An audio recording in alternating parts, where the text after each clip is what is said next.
F1, the movie, is directed by Joseph Kosinski and stars Brad Pitt, Damson Idris, Javier Bardem, and Kerry Condon.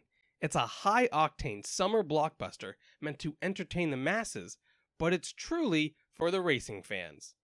Brad Pitt's Sonny Hayes, a racing veteran, returns to Formula One after a tragic accident nearly ended his career, joining a struggling team managed by his longtime friend Ruben Cervantes, played amazingly by Bardem, and his hotshot rookie Joshua Pierce, or JP for short. Sonny soon finds that redemption cannot be traveled alone. You don't come for the story, you come for the racing.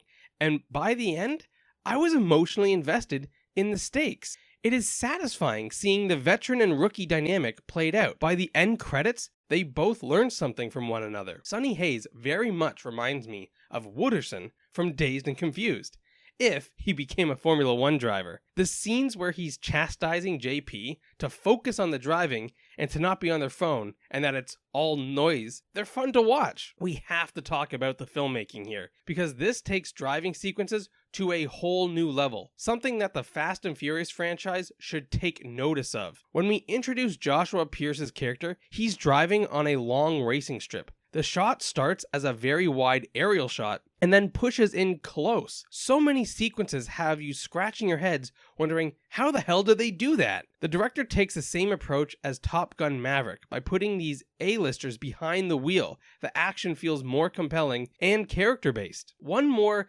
sequence that comes to mind. Sonny Hayes crashes his car, and in real time the camera pushes in as we see Brad Pitt behind the wheel. Now, could it be that we are seeing is very cleverly placed CGI? Yes, but I have a hunch what's on camera is a real crash with our leading man driving. For the driving fans, you get to experience multiple racing tracks from the driver's point of view, and there's plenty of cameos too. It felt like a video game career mode with all the levels. I also like the team aspect of Formula One, that it's a team sport from cockpit, crew, and engineering to the management. These Jerry Bruckheimer films feel like they're dated in the very best way possible, like they were put in a time capsule in the 90s and released to the general public now.